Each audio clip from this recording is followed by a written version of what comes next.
إن الحمد لله نحمده ونستعينه ونستغفره ونؤمن به ونتوكل عليه ونعوذ بالله من شرور أنفسنا ومن سيئات أعمالنا من يهد الله فلا مضل له ومن يضلله فلا هادي له ونشهد أن لا إله إلا الله وحده لا شريك له ونشهد أن سيدنا وحبيبنا ومولانا محمدا عبده ورسوله.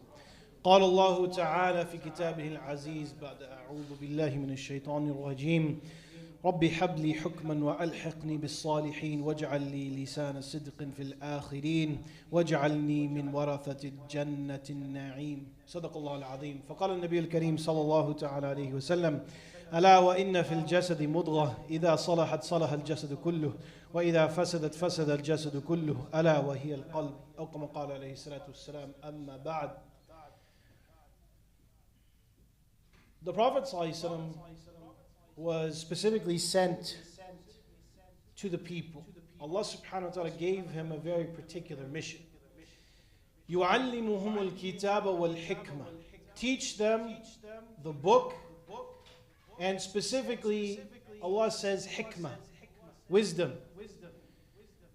But one of the other things that the Prophet ﷺ served as was yuzakkihim, purify them. Give them a level of purity. Take them out of the place of ignorance that they're in and take them to a place of knowledge. Take them to a place of spiritual growth. Spiritual growth for us, brothers and sisters, is something that is often sought out in a variety of ways. We often look for ritualistic ways of practicing and developing our spiritual self. But the reality is that beyond just rituals, there are a variety of things that we can do to make our own hearts purify. Because the Prophet ﷺ made it very clear that the heart is the core of this matter. When you talk about spirituality, when you talk about having a connection to Allah subhanahu wa ta'ala, to God Himself, this means that you have to bring a sound heart. Throughout this khutbah, what I want you to reflect on is the idea of an individual's heart. Because something that I very often hear from people is a concern for their fellows, for their neighbors, their schoolmates, their work friends, whatever it might be. That listen, this person, they do a lot of good things. They help people. They serve people. They are there for them in difficult times.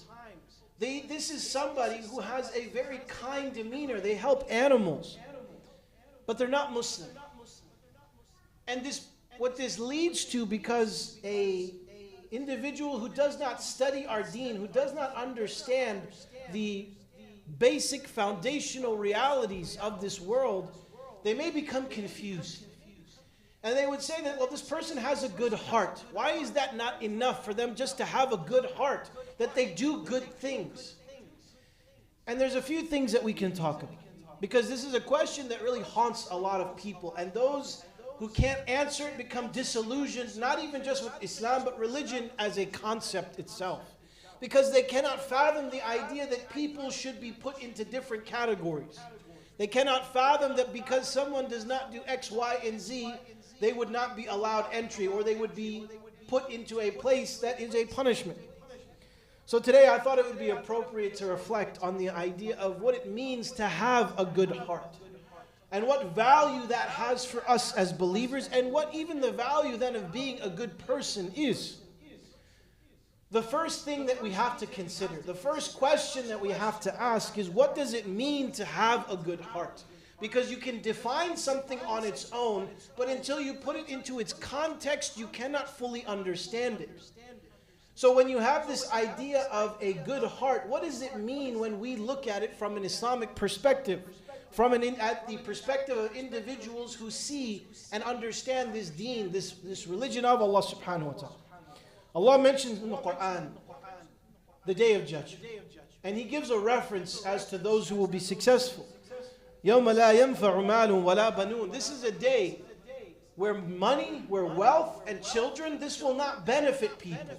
These are things that have value in this world. Somebody has many children, they have the opportunity for more retirement options. Somebody has a lot of money, same thing. Somebody has a lot of ability to do things that they want. But Allah is saying that on the Day of Judgment, these things will not have any currency. They will not have any value. Illa. And then He gives an exception. He makes an exception. Illa man atallaha biqalbin salim.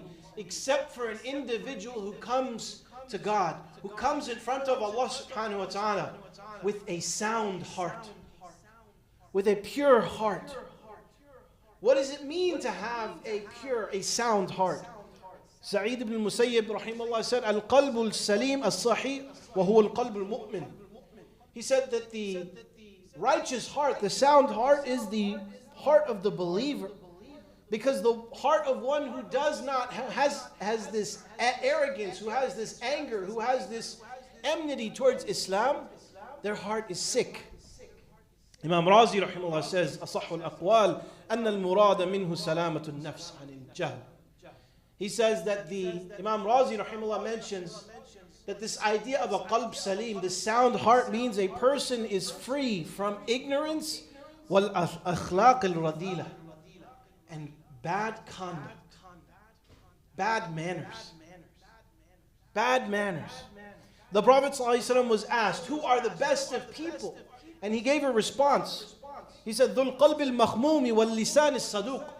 An individual whose heart has been swept clean, and they are truthful when they speak. And the companions were obviously confused because they said, Ya Rasulullah, we know what it means to be honest, to be truthful in our speech, but what does it mean to have a heart that's been swept clean? The Prophet ﷺ said, هُوَ التَّقِيُّ النَّقِيُّ لَا إِثْمَ فِيهِ وَلَا بَغْيَ وَلَا حَسَدٍ. It is an individual who is God-fearing, who recognizes the presence of Allah subhanahu wa ta'ala in every moment of their life, who has purity in their hearts. They don't carry sins and transgressions and envy. And then the Prophet ﷺ was asked, well, okay, who shows the signs of it? Who is it that we can look at and say, you know what, maybe this person has a pure heart? الَّذِي يَشْنَأُ الدُّنْيَا وَيُحِبُّ الْآخِرَةَ. The person who despises being materialistic, who despises being attached to material things and loves the hereafter. And then we said, who shows the signs of it? Who shows a sign of it? And the Prophet ﷺ answered, what is a sign of this individual who has this distaste for materialism, who has this love for the hereafter? What is the sign of this person? مُؤْمِنٌ فِي خُلُقٍ حَسَنٍ. The Prophet ﷺ said, a believer with good character. A believer with good character. So in the three things that I mentioned, one of them of course comes from the Prophet ﷺ, but two of them refer to good character. And the Prophet ﷺ's words will obviously carry more weight. But what we have to understand, Imam Razi rahimahullah is giving tafsir on this verse that talks about the idea of a sound heart. And he's saying this person is free from evil character. So does that mean then that people with good character are the only ones who go to Jannah? Because that opens the door quite a bit, doesn't it? And the answer is that while it's an extremely important ingredient, it is not the only ingredient.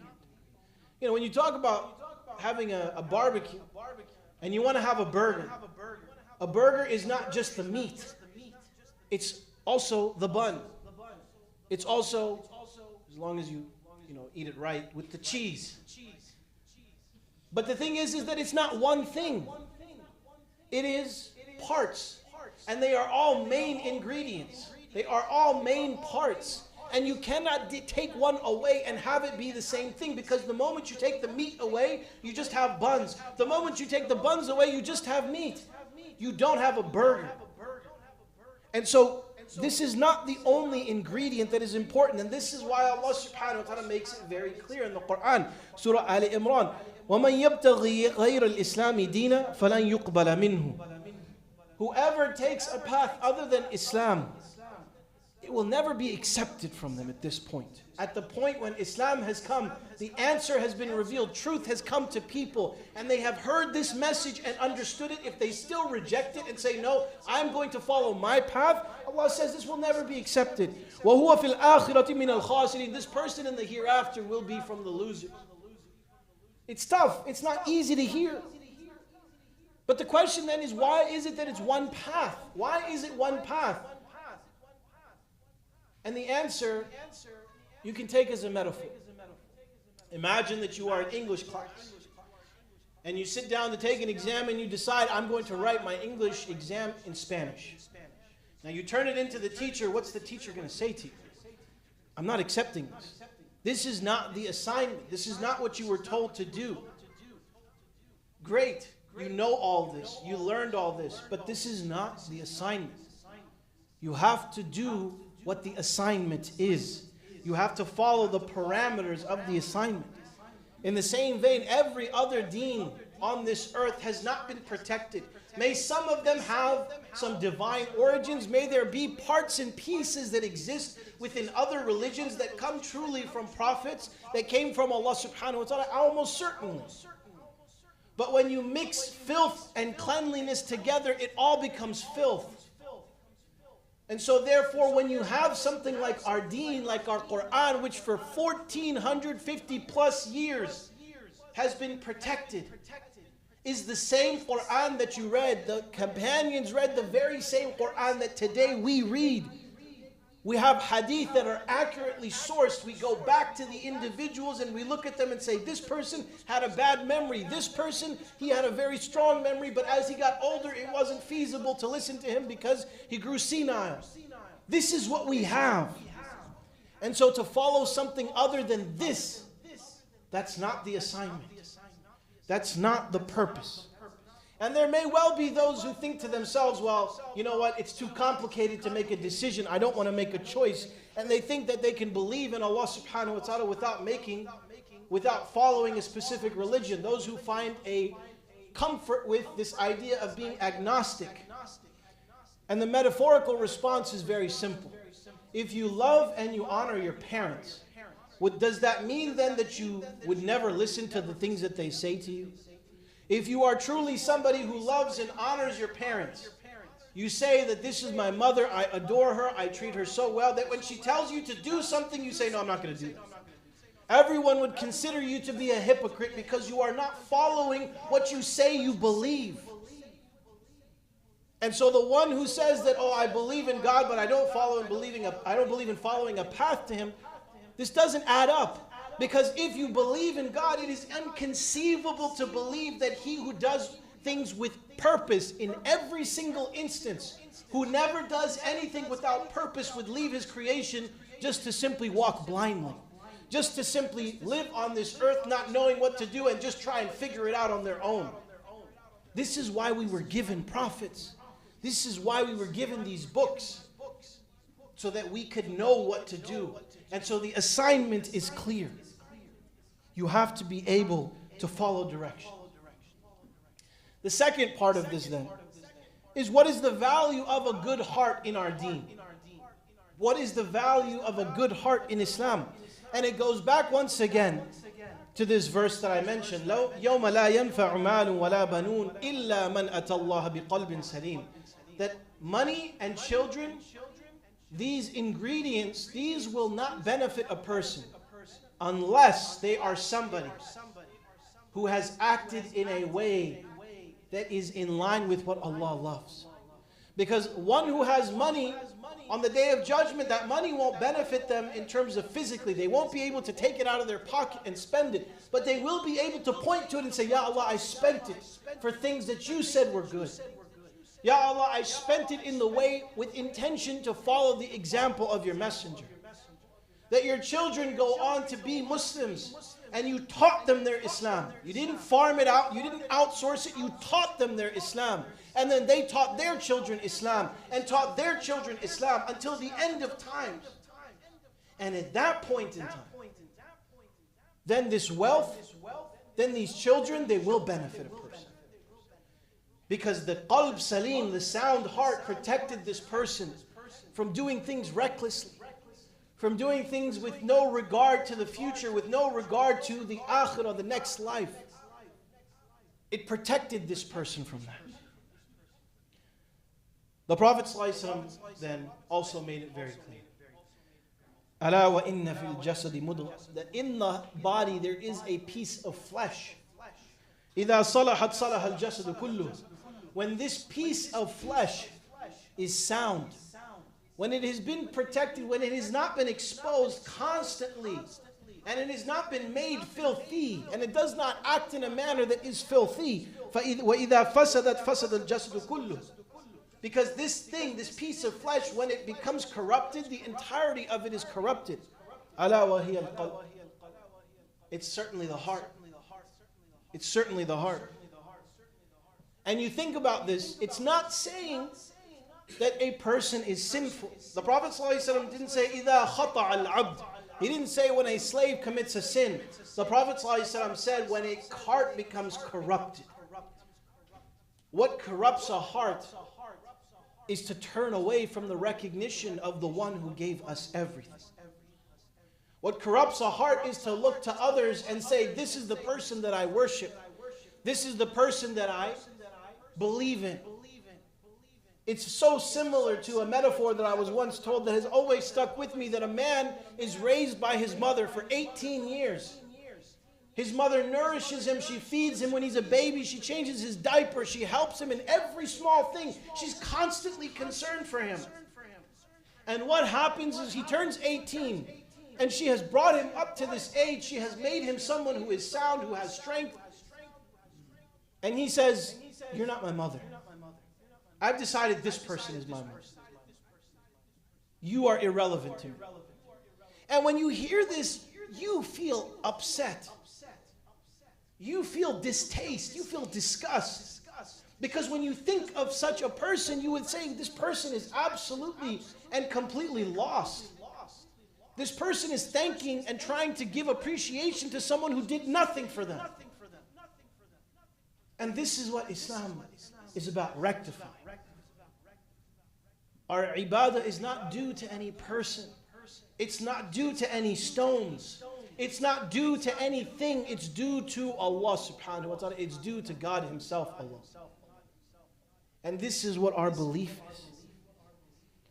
And to have a pure heart means that our heart has not fallen into this place of trying to thank others other than Allah.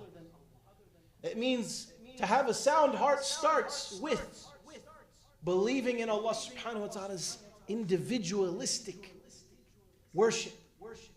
We worship Him alone. And from there it carries forward. That is the first part of rectification. But that is not the end of it. And it's a process. And throughout this process, the believer balances between two wings. Like a bird flies, the believer balances between hope, that I hope I can get there. I hope that I've done enough. I hope that there's things for me that I can become closer to God, while having fear that perhaps my intention is not right. Perhaps the things that I'm doing are not accepted. Perhaps God is not pleased with me. And through that balance, we carry ourselves forward to a place where we allow our hearts to become sound. And we keep them in this place of being sound by recognizing Allah subhanahu wa ta'ala. Please scoot forward, brothers. Everybody fill in these gaps in front of you. If you see anything, please fill in front of you. There's a lot of people still coming. What does it mean to then have a pure heart? The Prophet ﷺ said it. His words are better than my words. هو التقي النقي لا إثم فيه ولا بغي ولا حسد. To have that sound heart, to be in a place of having a sound heart, it's that a person always is thinking about the fact that God is watching. Always remembering that, you know what, I may be able to do this and no one would know, but He would know. I may be able to harm this person and benefit myself, and maybe it doesn't bother them, maybe it doesn't affect them, but He would know.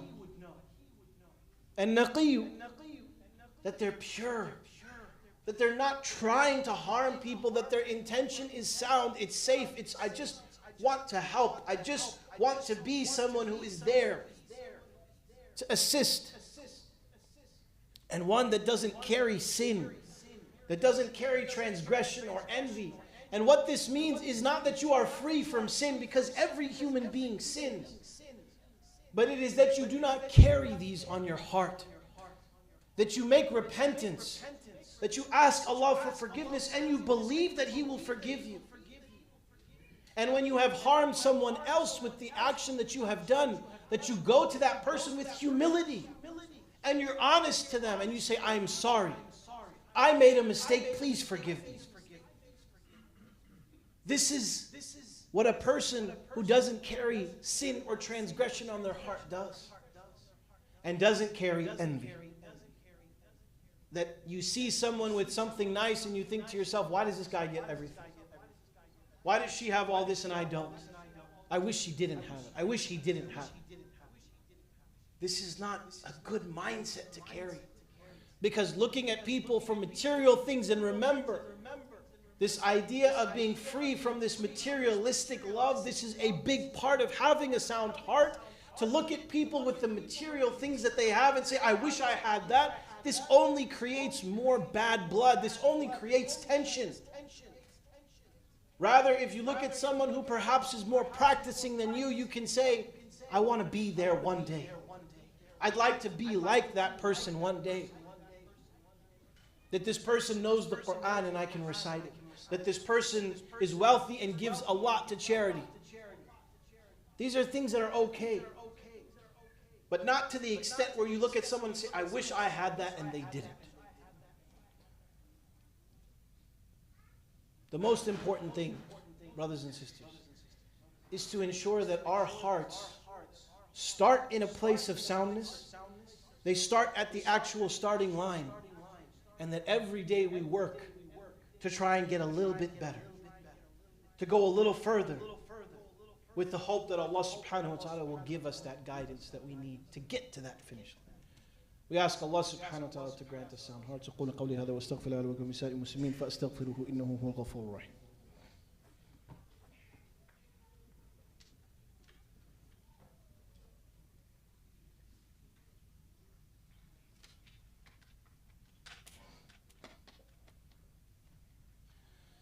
بسم الله الرحمن الرحيم الحمد لله رب العالمين والصلاة والسلام على سيد المرسلين سيدنا ونبينا محمد وآله وصحبه وسلم أما بعد.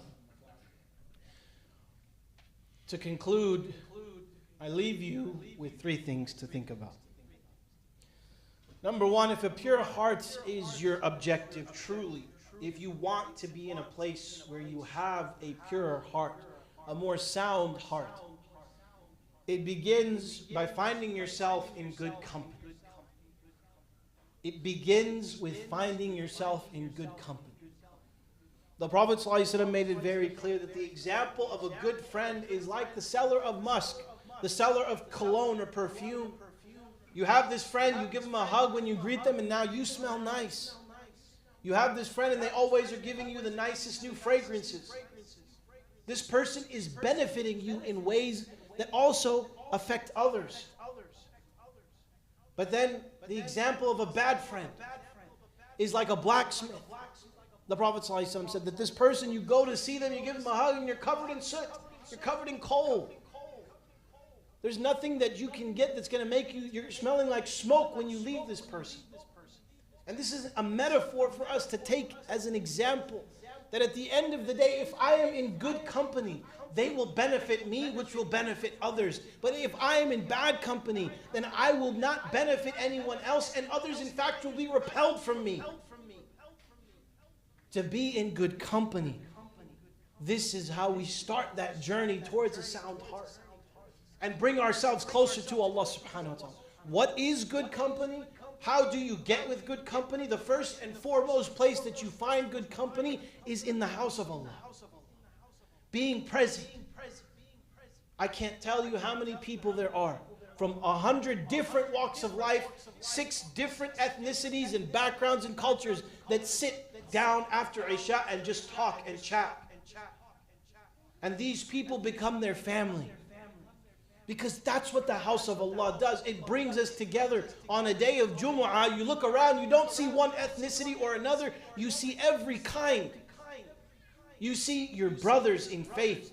No matter whether they're black, brown, green, pink, or purple.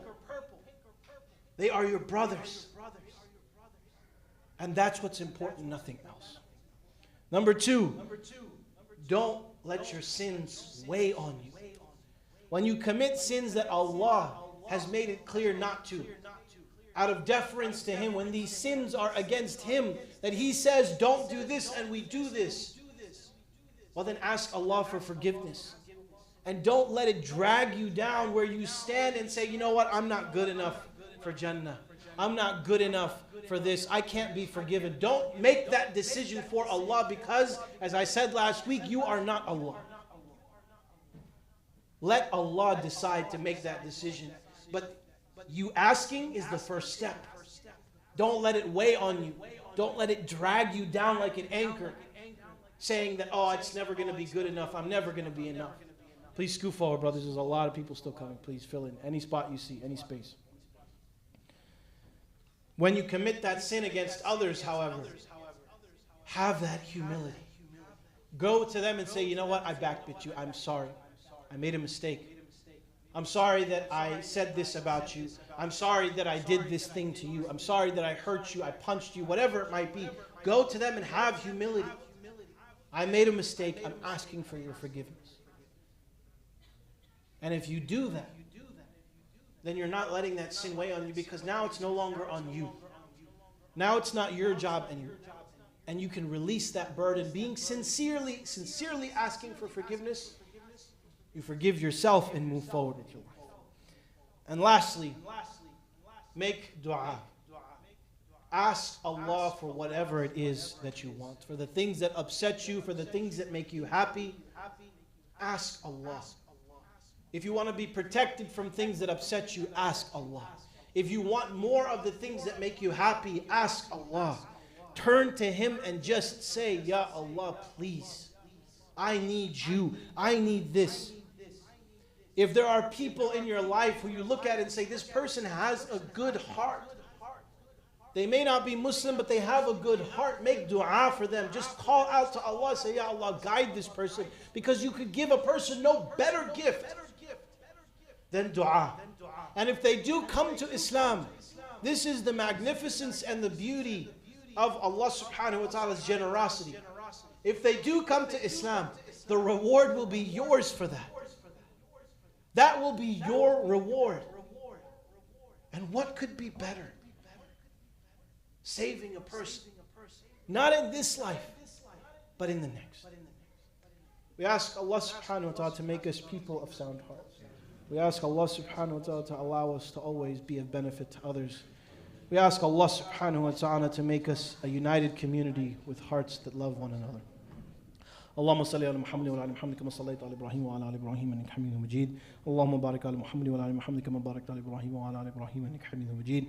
ربنا آتنا في الدنيا حسنة وفي الآخرة حسنة وقنا عذاب النار. ربنا ظلمنا انفسنا وان لم تغفر لنا وترحمنا لنكونن من الخاسرين. ربنا تقبل منا انك انت السميع العليم وتب علينا يا مولانا انك انت التواب الرحيم. عباد الله ان الله يأمر بالعدل والإحسان وإيتاء ذي القربى وينهى عن الفحشاء والمنكر والبغي يعظكم لعلكم تذكرون. اذكروا الله